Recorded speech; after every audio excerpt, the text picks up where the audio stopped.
സായിനെത്തി പുറത്ത് വന്നിട്ടുണ്ട്. ചോദിച്ചു നോക്കാം ഡോക്ടർ എന്തൊക്കെയാണ് പറഞ്ഞത്.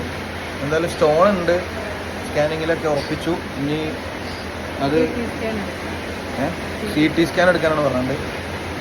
അപ്പോൾ CT സ്കാൻ എടുത്തിട്ട് വരണം. ഒരാഴ്ച മരുന്ന് എടുക്കണം അല്ലേ? ഒരാഴ്ച മരുന്ന് എടുക്കും. ഇത് വരാനുള്ള കാരണം ഞങ്ങൾ മൂത്തമ്മ അതിനെ കുറിച്ച് ഡിസ്കസ് ചെയ്യായിരുന്നു.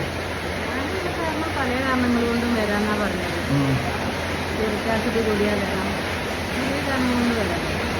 അപ്പോൾ പുളി ഒഴിവാക്കുക, ഭക്ഷണത്തിൽ തക്കാളി ഒഴിവാക്കുക, പുളിയുള്ള എല്ലാ ഭക്ഷണങ്ങളും പുളി കൂടിയ ഭക്ഷണങ്ങൾ മൊത്തം ഒഴിവാക്കുക എന്നുള്ളതാണ് മെഡിക്കൽ. പുളിയുള്ളത് ഫുള്ള് ഒഴിവാക്കുക. ഫ്രൂട്ട്സോ സ്റ്റോൺ വന്നോൽക്ക്, വരാത്തോൽക്ക് അത് ഒഴിവാക്കേണ്ട ആവശ്യമില്ല. ധാരാളം വെള്ളം കുടിക്കുക. അതെ, നന്നായിട്ട് വെള്ളം കുടിച്ചാൽ തന്നെ ഒരുവിധം പ്രശ്നങ്ങൾ തീരുന്നതാണ്. പിന്നെ പരമാവധി ഫാസ്റ്റ് ഫുഡ് കാര്യങ്ങളൊക്കെ കുറയ്ക്കുക.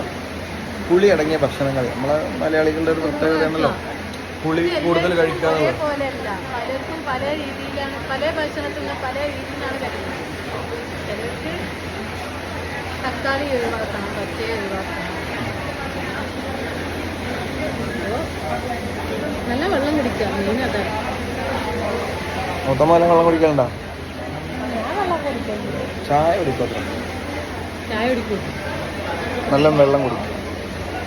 വേറൊന്നുണ്ട്, മഴക്കാലമായതുകൊണ്ടും AC കൂടുതലായിട്ട് ആൾക്കാർ, ചൂട് കാലത്താണെങ്കിലും മഴക്കാലത്താണെങ്കിലും ആൾക്കാർ ഇപ്പോൾ AC ഉപയോഗം കാറിലാണെങ്കിലും വീട്ടിലാണെങ്കിലും ഒക്കെ കൂടി. അതുകൊണ്ടൊക്കെ ആൾക്കാർ വെള്ളം കൂടി കുറഞ്ഞു പോകും.